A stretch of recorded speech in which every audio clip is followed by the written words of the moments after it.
Judas capítulo 1, verso 20, muito fácil de achar. Abre Apocalipse, o livro anterior é Judas. Quem encontrou, diga eu achei.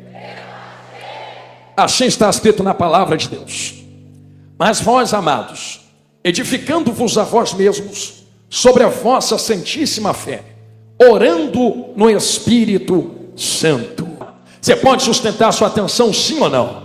Sim. Então olha dentro dos meus olhos. Nós estamos diante de uma carta, um texto que vai nos introduzir acerca do que é a base da fé cristã.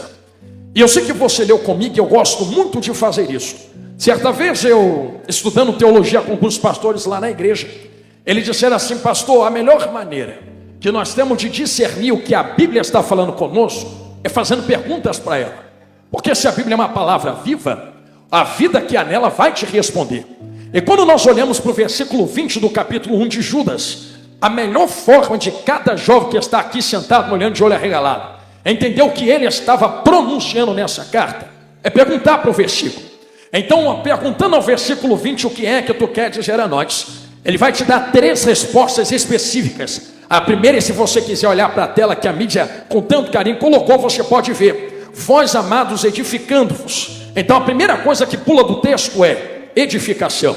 A segunda coisa, a vós mesmos sobre a santíssima fé. Então a segunda coisa que pula do texto é fé, orando no Espírito Santo. Então a terceira coisa que pula do texto é o Espírito Santo. Pastor, mas eu também vi oração e edificação acerca de sobre a vossa santíssima fé. Só que esses são pontos que dependem daquele que está procurando esta fé. Então as 3 coisas que se destacam nesse texto: edificação, fé e Espírito Santo. Se você compreender essas 3 colunas, você vai entender o que Jesus quer de você enquanto tu estiver respirando nesta terra. Porque reparem que edificação tem um papel singular dentro do versículo. E olha dentro dos meus olhos, edificação é simplesmente construção. Só que não adianta eu construir algo numa base falha. Eu sei que quando eu fui casar com a minha vaza, quem casa quer casa.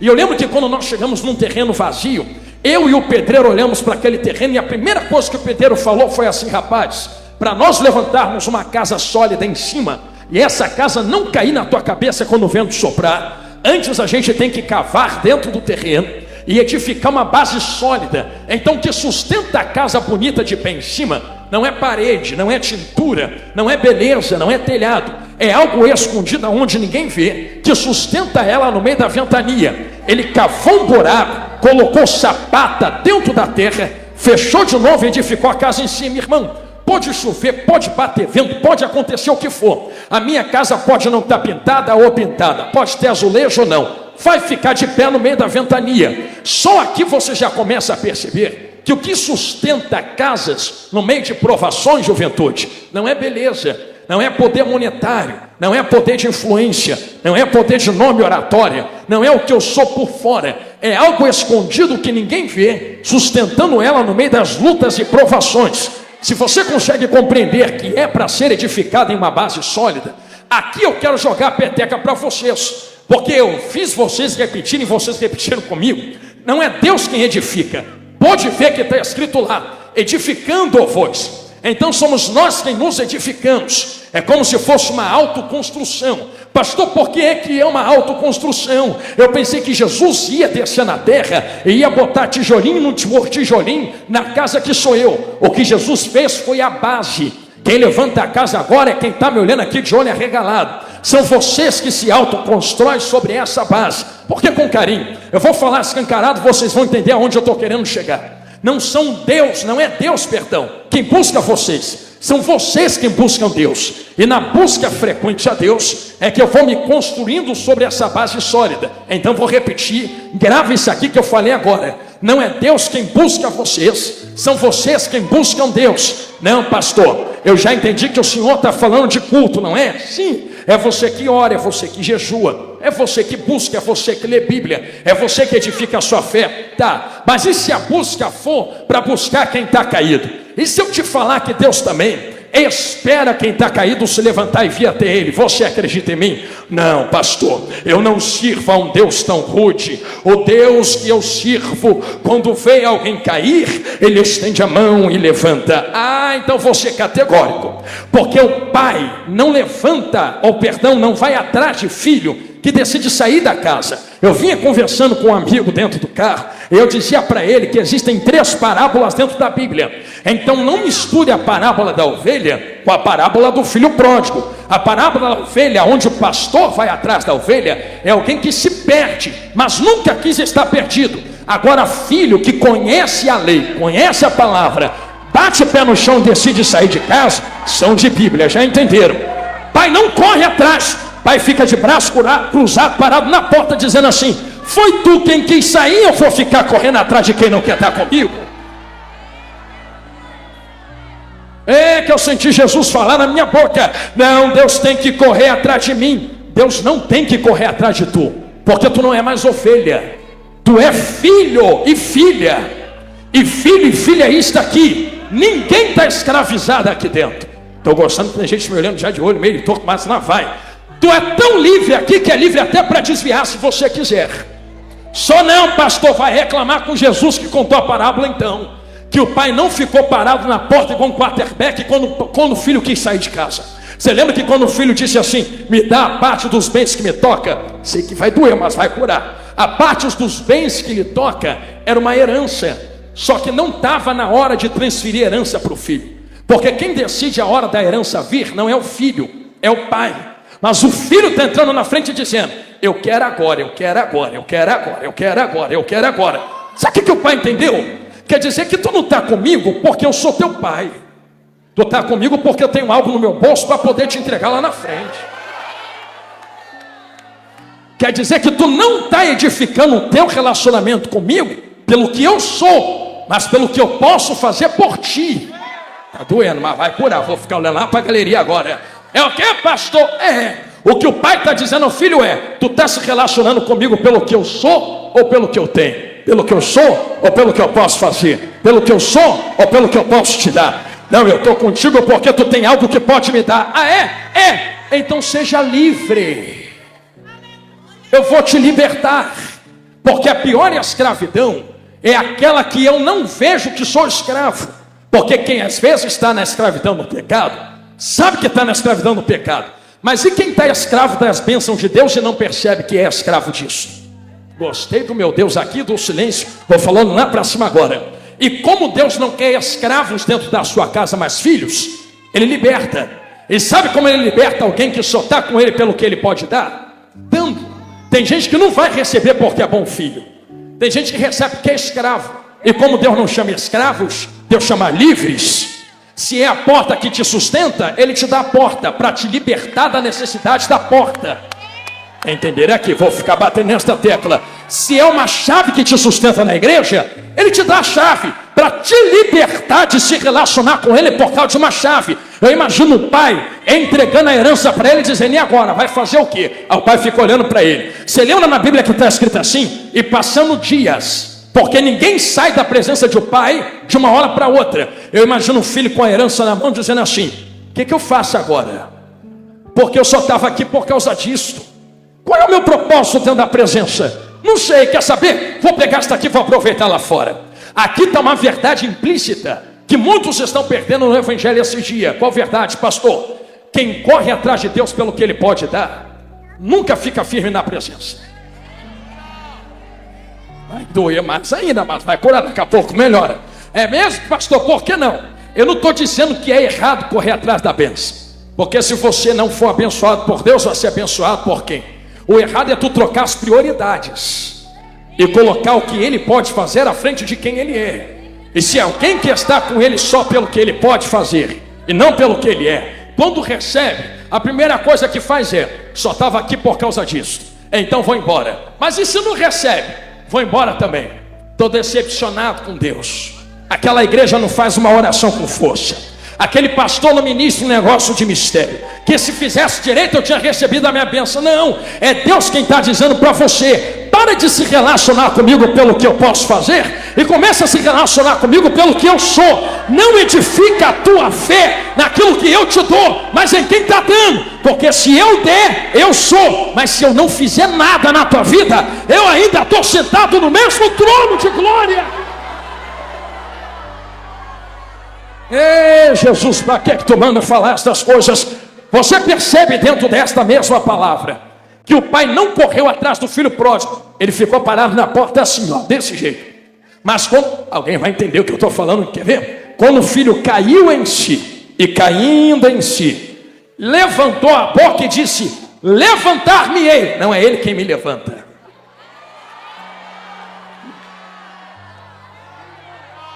Irei ter, não é ele quem me arrasta. Vou caminhar, não é ele que me segura e me traz pelos cabelos. Não é ele quem me edifica, sou eu quem me edifico.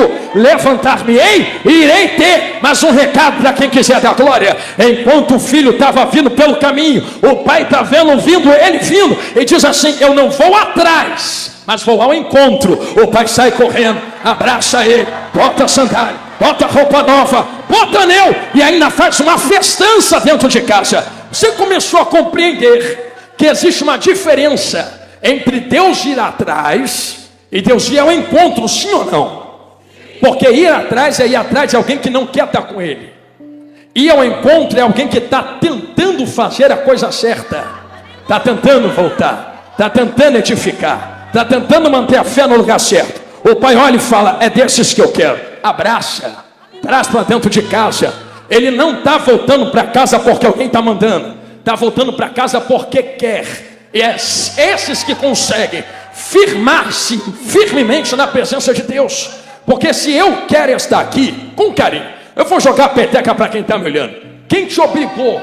Quem te obrigou a escovar cabelo, botar perfume, botar roupa, botar saia e vir para a igreja? Ah, foi minha mãe, foi meu pai. Não, você quem quis. Ah, porque eu obedeci porque estão mandando. É, mas se tu quisesse meter a mão na Bíblia agora e ir embora, quem é que está te segurando aqui dentro? Percebeu que tu está sentado aqui dando glória porque quer? Ah, não, é porque minha mãe vai me pegar e me bater. É consequência, mas se tu quisesse, tu ir embora. Está aqui ainda porque quer estar com teu pai chamado Deus. Há liberdade na casa de papai. E se somos nós quem nos edificamos. Eu fiz essa construção de introdução para vocês compreenderem o que está escrito logo a seguir no texto. Tem uma base que sustenta essa edificação. Você está vendo a casa de pé em cima, mas tem algo sustentando lá embaixo. O que, pastor? Quer ler comigo? Edificando-vos a vós mesmos sobre a vossa santíssima fé. Pastor, por que fé? Porque fé tem dois discernimentos, perdão a minha fala. Fé tem dois discernimentos, indicações. Quando nós pensamos em fé, a primeira coisa que nós imaginamos, olha dentro dos meus olhos, que fé é um arrepio, fé é só um sentimento, fé é só algo que eu sinto que me faz crer. Só que fé tem duas definições. A fé cujo qual está sendo indicada em Judas 1:20, não é a sensação que tu tem de coragem para seguir em frente. A fé são os antigos ensinamentos bíblicos dos apóstolos e dos profetas. Quando a Bíblia fala de fé, crente que está me olhando de olho arregalado, está falando de obra, de reino. Por exemplo, vou falar escancarado, ninguém vai entender. Fé cristã, fé islâmica, fé muçulmana. Você percebeu que tem várias fés? E qual é a fé certa? Perceba que a Bíblia refere esta fé como algo chamado reino, fé cristã. A fé que crê em Cristo. Então essa é a primeira definição de fé. Eu não vou dizer, mas é de fato religião. Não, pastor, eu não estou na religião. É, tá assim. Não, não estou não. A Bíblia nunca condenou religião. Condena sim, condena nada. Tu está fazendo religião aqui agora. Quer ver como é que tu está fazendo religião? Religião é conjunto de regras que me fazem fazer ou servir um culto a um Deus. Olha como tem regra aqui dentro. Todo mundo tem que estar de camisa. Eu não posso vir de bermuda ou sunga de praia. Você não pode vir sem camisa. Você não pode vir de biquíni. Olha as regras. Tem horário para começar, tem horário para terminar, tem palavra para ser pregada, tem louvor para ser cantado. Vocês cantaram agora há pouco, teve limite de hinos. Tem regras. Tu está dentro de um conjuntão de regras. Está dentro da religião. Abrir teu olho. Deus nunca apontou religião. Apontou sim. Jesus também nunca apontou. Jesus nunca criticou religião. O que Jesus fez dentro da Bíblia foi criticar a perda da essência divina dentro da religião. Eu vou falar isso daqui de novo. Jesus apontou uma religião dentro da Bíblia. Só há um caminho que leva ao Pai, que é Ele. Ele é a religião. Então vocês começam a perceberem que entre uma cultura e outra tem diferença de igreja, sim ou não? Aqui a gente se veste assim, lá fora os africanos se vestem de um jeito. Aí lá na América tem gente que dança assim, os africanos dançam. Já lá no Japão é todo mundo quietinho, aqui todo mundo marcha, pula e roda. Qual é a religião certa? É aquela que segue Cristo e leva até Deus. Esta é a verdadeira religião, diz a Bíblia. Conjunto de regras que me fazem servir um culto. Logo vocês começam a perceber que esse reino, esta religião chamada Jesus Cristo, o grandão da Galileia, é uma fé. E qual é a outra fé, pastor? Esta religião chamada Cristo gera algo em vocês. O sentimento gerado em vós. Só vai comendo Bíblia, estamos no começo do filme. O sentimento gerado em vocês, que te faz seguir à frente, que te faz caminhar quando falta força. Hebreus capítulo 11, verso 1. Vai testificar bem o que eu estou falando aqui agora. A fé, mídia rápida, hein? É o firme fundamento das coisas que se esperam e a prova das coisas que se não veem ou não se veem. Ou seja, eu não estou vendo, mas eu estou crendo naquilo que eu não estou vendo. E isso é um fundamento, uma base firme. Qual é a base, pastor? Eu não preciso ver para poder crer. É por isso que você viu Jesus selando esta palavra com Tomé. Quer ver como é que alguém lá na galeria, aqui na nave da Igreja Raio da Glória, lembra quando Jesus pegou esse dedão, apontou no narigão de Tomé e disse assim: rapaz, toca aqui para ver que eu ressuscitei de verdade. Toca aqui para ver que eu sou de carne e osso e não sou só fumaça. Aí Tomé toca as feridas e diz: Senhor meu, Deus meu. Tomé, você está crendo porque viu? Você está crendo porque tocou? Bendito aqueles que não viram. Já entenderam aqui na nave? Vou falar olhando para a galeria. Uma pergunta a quem está na galeria aqui na nave: tu estava lá no dia que Jesus foi crucificado? Tu não viu. Tu estava lá no dia que o prego entrou na mão dele? Tu não viu. Tu estava lá no dia que ele levou o madeiro?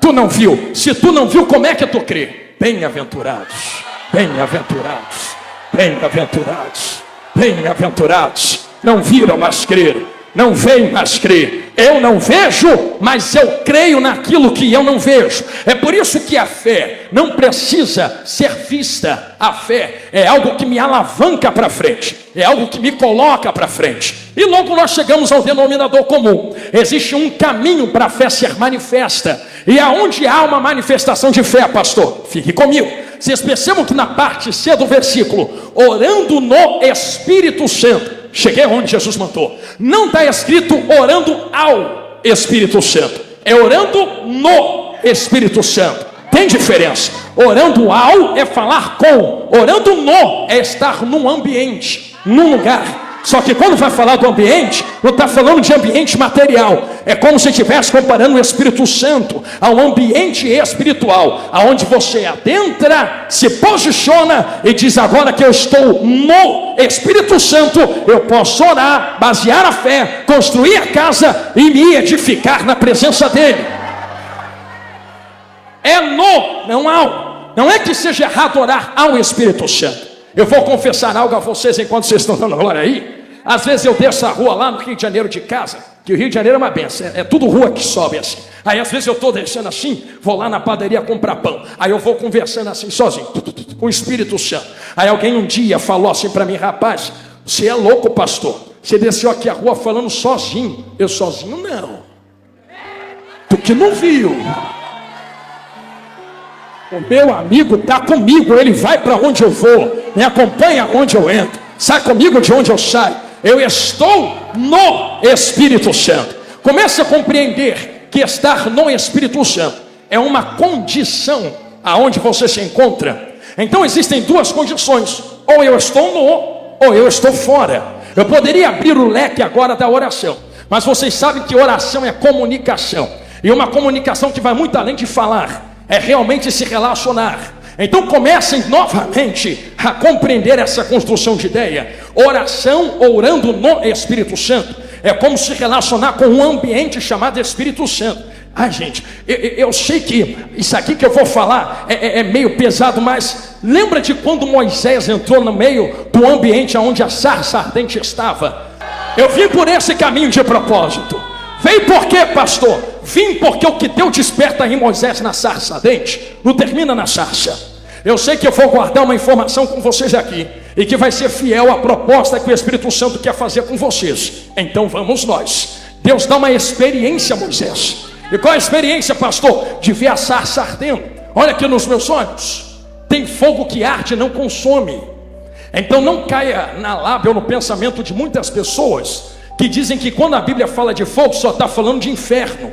Deus também tem fogo. Deus também dispensa fogo. Deus também coloca fogo. É para destruição, pastor? O inferno, o diabo, pode tudo ser fogo e ter fogo, mas com carinho. O fogo que Deus manda é diferente. Quando ele bate na sarça, só destrói o que não é dele. Falar olhando de novo para a esquerda, que a direita entendeu. Quer dizer que quando o fogo me pega, destrói? Destrói o que não é do fogo. Destrói o que não é de Deus. Destrói o que não é do rei.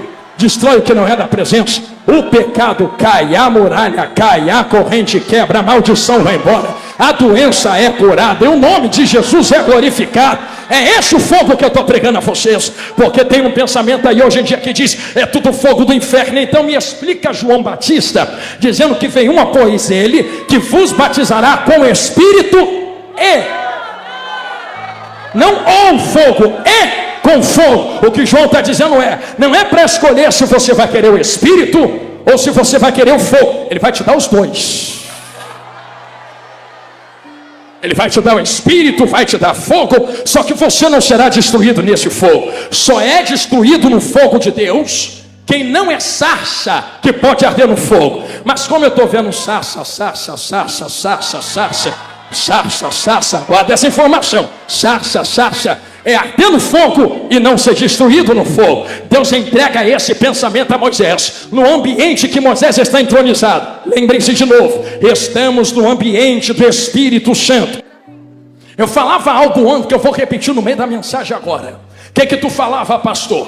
É que quando Deus levou Israel para dentro do deserto, Deus deu um caminho para Israel no deserto. O que eu vou falar aqui agora, eu lembro que eu estudava com muito vigor um dia, que, com carinho, quem aqui não lembra quando nós mesmos cantamos, Deus vai abrir caminho no meio do deserto? É bonito, não é? Para que tem que abrir caminho no deserto se o deserto não tem muro? Gostei do é verdade. Para que tem que abrir caminho no deserto se ninguém está preso no deserto? Ih, Jesus, vou chegar no lugar, olha lá que tu vai falar, está sendo transmitido, né? Então tá bom, não tem problema não. Para que você vai abrir caminho no deserto se ninguém está algemado no deserto? É porque tem muitos caminhos no deserto. Tu pode ir para frente, para trás, para a direita, para a esquerda, para lá, para cá. Mas qual é o caminho verdadeiro? Porque se você sair andando sem direção, uma hora não acha mais nada, só tem areia, só tem sol, vai morrer de sede. Para que não morra de sede, sabe o que as caravanas faziam? Uma caravana ia na frente se guiando pelas estrelas. Vou abrindo caminho. O que é abrir caminho? É deixar pegada na areia.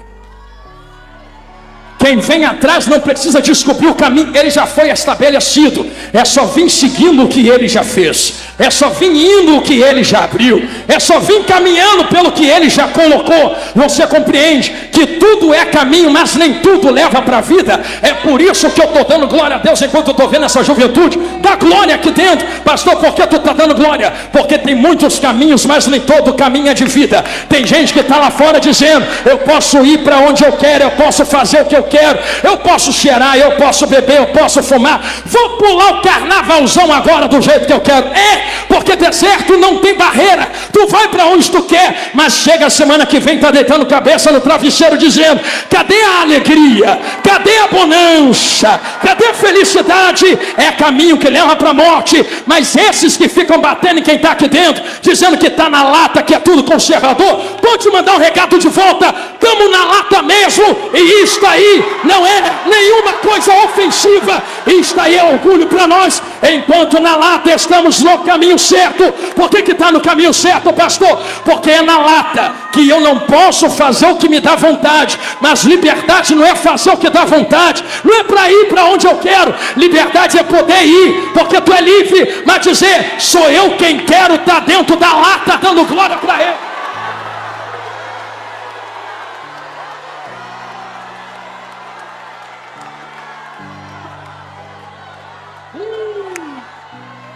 Ninguém nos obrigou a estar dentro da lata.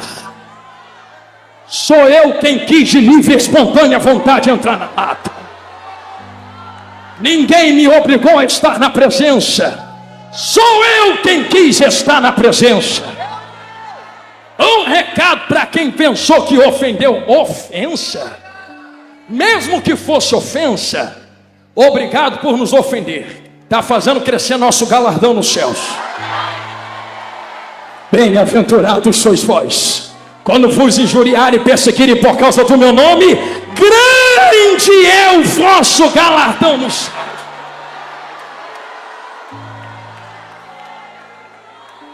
Não é ofensa. Você pode bater no peito e dizer, muito obrigado por me perseguir. Porque a igreja verdadeira, segundo a Bíblia, é perseguida. Não é amada, vou repetir, é perseguida. Se começassem a bater palma para a igreja lá no meio daquela festa, dizendo, continua que está gostoso do jeito que está, aí eu ia achar estranho. Agora estão falando mal porque não nos suportam. Glória a Deus, glória a Deus, glória a Deus. Obrigado, Jesus, glória a Deus. Estamos no caminho certo. Começa a perceber, quem está comigo ainda, diga amém. Que existem muitos caminhos, mas a verdadeira liberdade não é ir para onde eu quero. A verdadeira liberdade é poder ir, mas ficar no caminho que foi aberto. Quem está seguindo as pegadas pode sair para a direita. Pode, tu não é escravo. Tu pode decidir mudar a direção, falando, agora eu quero ir para lá. Ninguém te segura. Mas é tu quem está decidindo seguir os passos que foram abertos no meio do deserto. Você entende que tem um ambiente ofensivo, mas é no ambiente do caminho que você entende. No final vai ter vida. Eu vou fazer uma pergunta que todo mundo que está me olhando de arregalado vai entender. Quem sai da sua origem para chegar no seu destino, nem sempre enxerga o seu destino. Eles andam dias dentro do deserto. Então peraí, quer dizer que eles não estão vendo para onde estão indo. Já entenderam que vocês são um vaso, hein? Como é que não está vendo, mas está crendo que o caminho que foi aberto leva para a vida? Eu sei porque estão crendo. Eu sei porque estão acreditando. Vem comigo? Deus chama Moisés para cima do monte com o povo no meio do deserto. Se é onde Jesus quer levar você, estou voltando em Judas. Lá em cima Deus fala assim, tem uma reunião para fazer contigo. Diga, Senhor, o que tu queres? Desce lá no arraial e diz para esse povo não atravessar os limites do monte. Fica comigo, porque se atravessar o limite do monte, vai morrer. Vai morrer por quê, Deus? Vai morrer porque eu tenho toda a glória. Não tenho muita, tenho toda. Eu vou abrir a sua visão. A glória de Deus não está em plenitude aqui dentro da igreja. Se tivesse, nos sobrava um vivo. Porque se um anjo de fogo entrasse, já matava. Imagina o dono do anjo de fogo. Deus só dá um vislumbre do que está te esperando no céu. E juventude, se aqui na terra com um vislumbre está assim, imagina quando a gente pisar na glória. Vou falar de Bíblia, que eu sei que vocês gostam de Bíblia. Você quer ver o que está acontecendo aqui? É quando Deus trata com Moisés, dizendo assim, parênteses aberto. Você quer ver minha face, Moisés? Quero. Ninguém pode ver minha face e ficar vivo. Mas vou deixar você ver minhas costas. Você vai me ver passar. Moisés, fica na penha. E agora, Senhor, eu vou passar fazendo sombra. Sombra das coisas que virão. Antigo Testamento. E depois tu me vê de costas. Mas tu não vai ver minha face. Por que eu não posso ver minha face? Porque a antiga é sombra. E aqui na graça, a graça é costas. Tu está vendo algo, mas não tudo. Tu está tendo um acesso, mas não todo acesso. Pastor, e quando é que eu vou ver toda a glória? Quer ver toda a glória? Ah, eu quero. Para não morrer, fica crente. Espera a última trombeta tocar. Entenderam? Gostei do sorriso. Seu corpo vai ser glorificado e preparado para suportá-lo. Aí tu vai subir, vai ver ele sentado na glória, e aí tu vai poder ver a face dele. Face dele é o que virá. costas é atual. E a passagem dele, pastor? Sombra é o que já foi. Então perceba que há manifestações. E o ambiente que Moisés está no monte, fazendo uma reunião com Deus, traz a ideia de um tabernáculo que vai ser levantado. Juventude dá uma décima. O que Deus está falando para Moisés é: Moisés, se esse povo não pode subir, porque se subir morre, avisa que eu estou descendo para alcançar eles. Só tem que imaginar Moisés descendo um monte, jovens, e dizendo assim: varões, Deus falou que vai vir, Deus falou que vem alcançar, Deus falou que vem salvar, Deus falou que vem dar glória, Deus falou que vem dar poder. É, Moisés? É. E como é que vai ser esse negócio? Traz a oferta aí. Aí vem todo mundo trazendo oferta. Bota ouro, bota prata, bota pedras preciosas, bota madeira, bota pano. Aí ele começa a montar o tabernáculo como Deus falou que tinha que ser montado. Só tem no tabernáculo satisfação quem tem revelação. Vou falar de novo, Isil. Só tem satisfação. Nossa, como eu estou bem, que paz, que alegria, que bonança, estou satisfeito. Quem tem revelação. Sem isto aqui não há satisfação. Aí tu começa a entender. Aqui eu sei que vocês são crentes, já vi logo que eu cheguei. Porque é que tem algumas igrejas aí fora que precisa botar tanta coisa dentro de um culto. Por que precisa botar tanta coisa dentro de um culto? Eu escrevi uma frase aqui para falar para vocês. Um cristão não vive de experiências novas, vive da profundidade na verdade antiga. Em outras palavras, vive da revelação antiga, não de experiência nova dentro de culto. É por isso que tem gente que samba, roda, roda, pula, pula. E olha que eu sou da marcha também, mas não consegue ficar firme. Porque tem pulo, pulo, roda, roda, marcha, marcha, mas não tem revelação, revelação, revelação, revelação. Pular é gostoso, mas não dá satisfação. Marchar é muito bom, e se deixar no final do culto eu estou marchando no meio do corredor, mas não traz satisfação. Pastor, por que tu fala isso? Quer dizer que é errado pular e marchar na presença? Não. Quiser pular, pula. Eu sou do pulo também. Quiser marchar, marcha. Quiser se jogar no chão, ser arrebatado, seja. A minha pergunta é: o que é que está te fazendo marchar? O que é que está te fazendo pular? Nunca foi pecado dançar na presença de Deus. O problema é quem te faz dançar na presença de Deus. Não vou nem falar de profeta de Baal e Elias, senão a gente fica aqui até amanhã. Mas sabe o que acontece? Acontece aqui em muitos cultos aí fora. Tiraram a revelação. Se tira a revelação, não tem como ter satisfação. Então implementa coisas de fora para tentar trazer uma sensação de satisfação. Não é sentir para dar glória.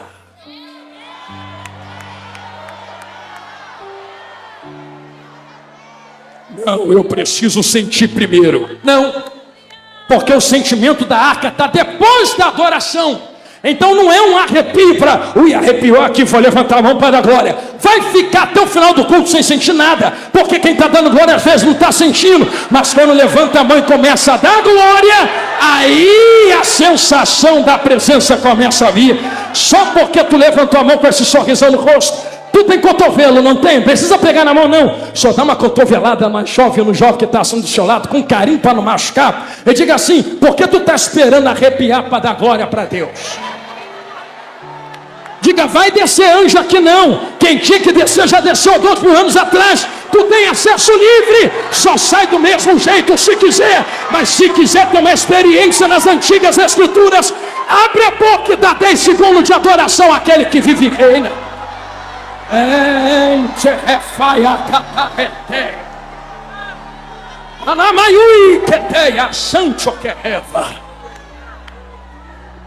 Grava isso que eu acabei de falar agora.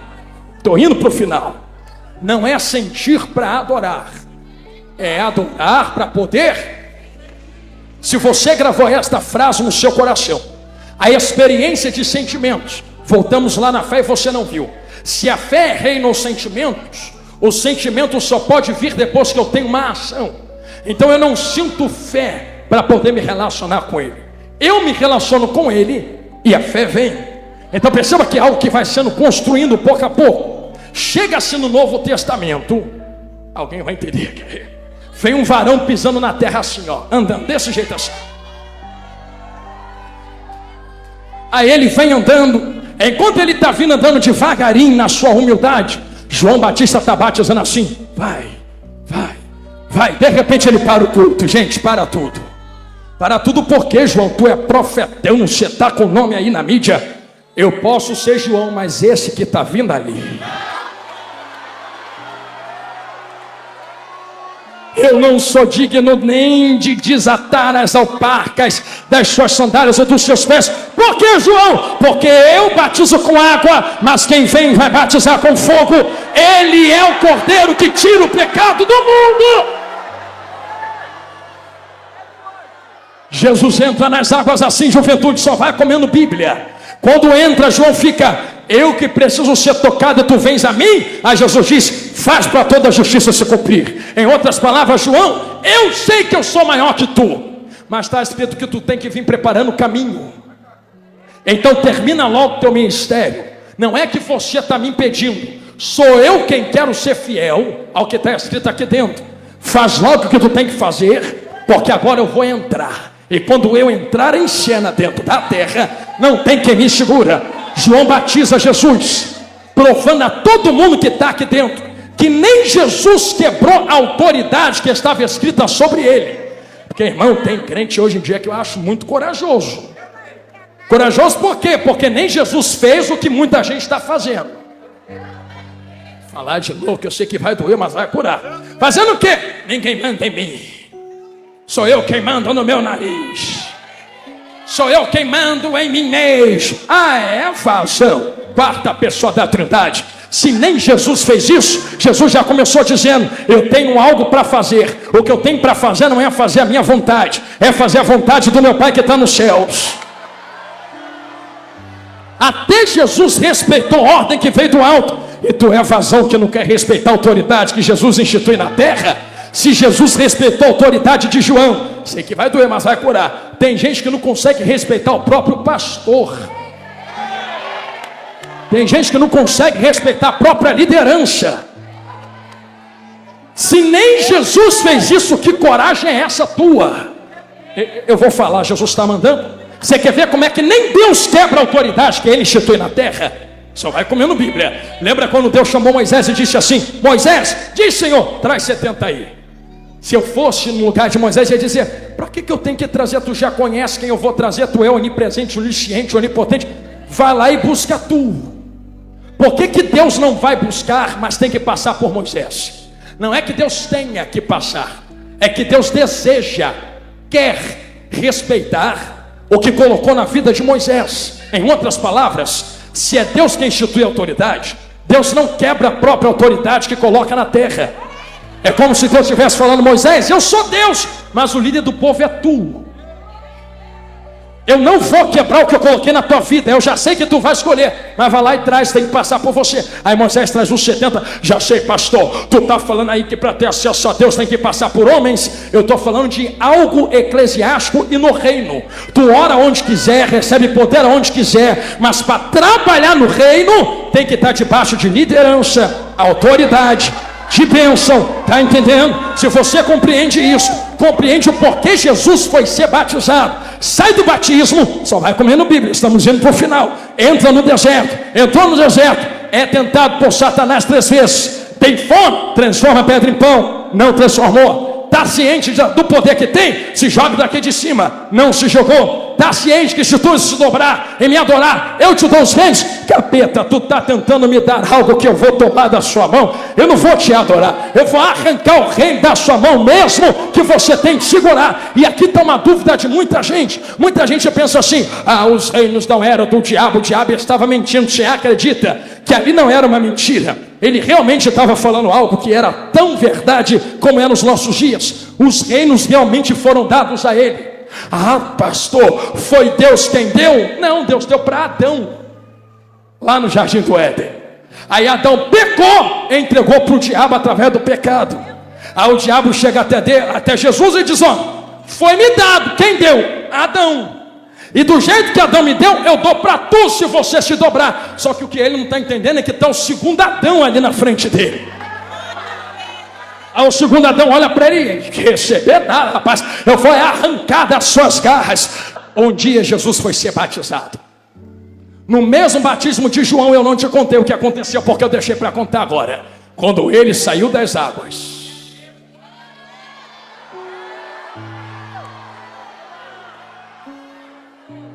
Aconteceu o quê? O céu se abriu. Uma pomba desceu na cabeça dele. Ele pegou o dedão, Deus pegou o dedão, apontou para a terra e diz assim: esse é o meu filho amado em quem eu me comprazo. Sabe o que Jesus fez? Se o Espírito está comigo, o fogo não vai queimar só aqui. O fogo vai queimar em vocês também. É mesmo? Ter poderoso assim vai fazer como? Eu vou fazer pegando um altar. Aí um dia, me permita que eu tenha que fazer essa ensinação. Ficai em Jerusalém,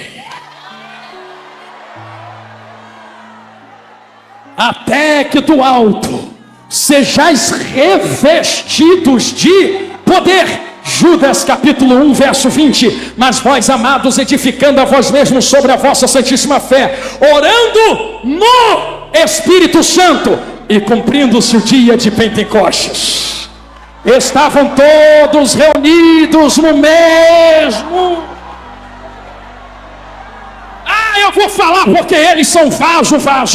E quando eles estavam reunidos, ouve-se do céu um som. Eu imagino como foi aquele som, porque foi de repente. Sabe o que é de repente? De repente não é vem construindo, é tá todo mundo quieto, de repente um som.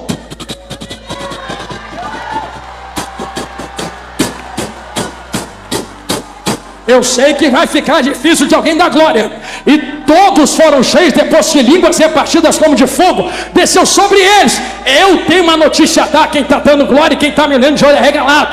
E todos, não é maioria, é todos. Entrou porque quis, agora vai ter que entrar no manto do fogo. Eu não te pedi isto até agora, eu vou te pedir no final da mensagem. Se tu está dando glória, levantando as mãos, tu pode, é a primeira e a última, segurar a mão de quem está do teu lado assim, ó. Pastor, não gosto de pegar na mão de quem está do meu lado, não. Reclama com Paulo quando tu chegar na glória. Foi ele quem me deu o aval para tu pegar na mão de quem está do teu lado. É mesmo? Onde está isso aí? Timóteo, diz Paulo, desperta o dom que está em ti, rapaz, que tu só recebeu porque eu impus a minha mão na tua cabeça e te toquei. Te toquei, tu recebeu. Te toquei, tu recebeu. Te toquei, tu recebeu. Está tocando alguém aí pelas mãos? Eu sei porque pedi para segurar na mão e porque Paulo tocou. Porque quando o Espírito Santo desceu em Atos 2, ele não voltou mais. Lembra que Moisés soltou a terceira vez, o Espírito saiu da arca e não voltou? Quando o Espírito entrou aquele dia, ele começou a achar filho. Um recado a quem está dando glória: Jesus vem como unigênito, único filho, mas voltou para a glória como primogênito, primeiro filho, porque agora eu sou filho, tu é filho, tu é filha, tu é filho, tu é filha. E aonde houver 2 ou 3 filhos reunidos, ali ele estará presente. Eu vou contar para ver se tem terra para o Espírito Santo usar. 1 filha, 2 filhos, 3, olha, filhos. Olha quanto filho aqui na minha direita. Olha o Espírito Santo movendo na terra. Filho. O pecado não tem mais poder sobre ti. O Espírito Santo achou terra para colocar os pés. Levanta a mão de quem está do teu lado assim. Levanta a mão dele, não abaixe. Segurou na mão de quem está do seu lado. Eu falo isto e solto o microfone. Solta porque, pastor, Espírito Santo não vai mais descer aqui dentro. Ah, pastor, agora eu vou embora. Por que eu estou aqui então? Como é que desce quem já desceu? Como é que vem quem já veio há 2000 anos? Nunca mais voltou para a arca. Só volta para a arca no dia da última trombeta. Quer dizer que ele está aqui entre nós. Por isso eu pedi para tu pegar na mão de quem está do teu lado. Porque ele não está no microfone, não está no terno, na gravata, não está no chão, não está na parede. Ele habita dentro de cada um de nós. No Espírito Santo oramos pela fé em Cristo Jesus. Quem tem o Espírito começa a transbordar de um para o outro agora. E quem quer receber, eu lhe convido a fazer algo. Não tem como receber de boca trancada. Não é sentir para dar glória para poder sentir. Tu tem 30 segundos para adorar a Ele agora. Eu vou contar para te ajudar. 30, 29, 28, 27, 26, 25, 24, meu Deus, 23. Esta casa vai tremer na glória de Deus. 21. Olha o fogo do Espírito entre nós. 20. Tem terremoto de mistério acontecendo no meio da igreja. 18. 17. Isto não é emoção humana. 16. É 1h30 de palavra. 14. 13. 12. Quem tem glória, abre a boca e dá glória. Quem tem aleluia, abre a boca e dá aleluia. Dá teu culto no Espírito Santo. Só sai vazio daqui hoje quem quer. 6, 5, 4, 3.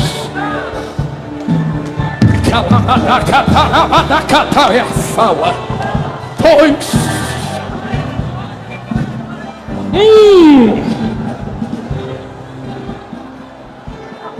Jesus mandou fazer uma loucura aqui, para que ninguém, ou na internet ou aqui dentro, pensar que é porque o pregador gritou ou o instrumento tocou. Então tá bom, segura rapidinho, meus amigos, daqui a pouco vocês voltam com força total. Eu vou parar de falar aqui também, porque esse fogo não é meu. Se é por causa de mim, acaba agora. Se é Deus te mostrando o caminho no meio do deserto, olha o sinal de glória que Ele derrama aqui dentro, dá uma décima.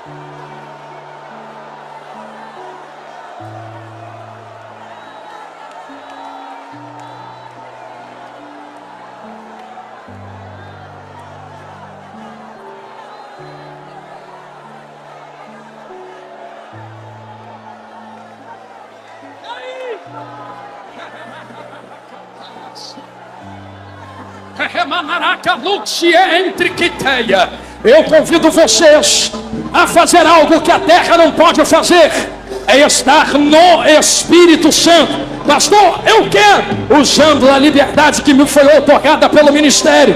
Quem quer receber mais do Espírito Santo, quem quer ser batizado no Espírito Santo, a hora é agora. Você pode perguntar para alguém que está do teu lado. A pergunta é: quer receber? Se você quiser, arranca ele ou ela do lugar. Vem correndo para o altar agora, que eu quero orar pela tua vida.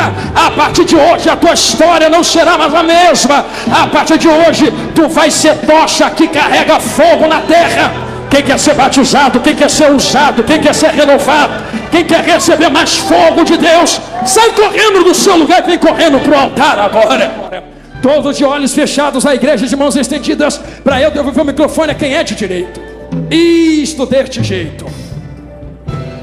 Senhor Deus, Pai eterno de bondade, Senhor, eu quero entregar essas dezenas de vidas que estão aqui na frente, Senhor, que já são mais de 40, de 50, não conseguimos ter o número, mas o Senhor conhece o nome de cada um, de cada uma. Senhor, eu quero lhe rogar e lhe pedir, escreve e reescreva o nome deles no livro da vida. O que passou, passou, ficou para trás. A partir de hoje começa uma nova história. Senhor, perdoa o pecado, perdoa as falhas. Senhor, não fez, Senhor, porque tem raiva de ti ou ódio de ti. Senhor, eu sei que talvez até tenha falado que não te queria mais, que estava com raiva de ti, mas foi na hora, Senhor, da luta, foi na hora da cabeça quente. O Senhor sabe que no fundo eles te amam, elas te amam, senão não estariam aqui na tua presença. Reescreva, Senhor Deus, os teus mistérios na vida deles. Senhor, pousa de novo o teu Espírito na cabeça deles. Eu tenho certeza que se a trombeta tocasse agora, eles e elas estariam conosco aí na glória, te adorando para toda a eternidade. Senhor, eu coloco a vida de cada um, de cada uma nas tuas mãos, lhe rogando e lhe pedindo, aonde entrar, entra com ele, Aonde pisar, pisa com ela. Aonde falar, fala com ele. Aonde esboçar reação, reage com ela. Senhor, eles e elas são teus a partir de agora. O diabo perdeu completo poder sobre eles. Toda corrente do maligno está quebrada. Agora, pelo poder que é no sangue do Cordeiro, eu coloco estas vidas nas tuas mãos. Quebra a corrente da maldição, quebra a corrente da depressão, quebra a corrente da solidão, quebra a corrente da angústia, quebra a corrente de tudo aquilo que afasta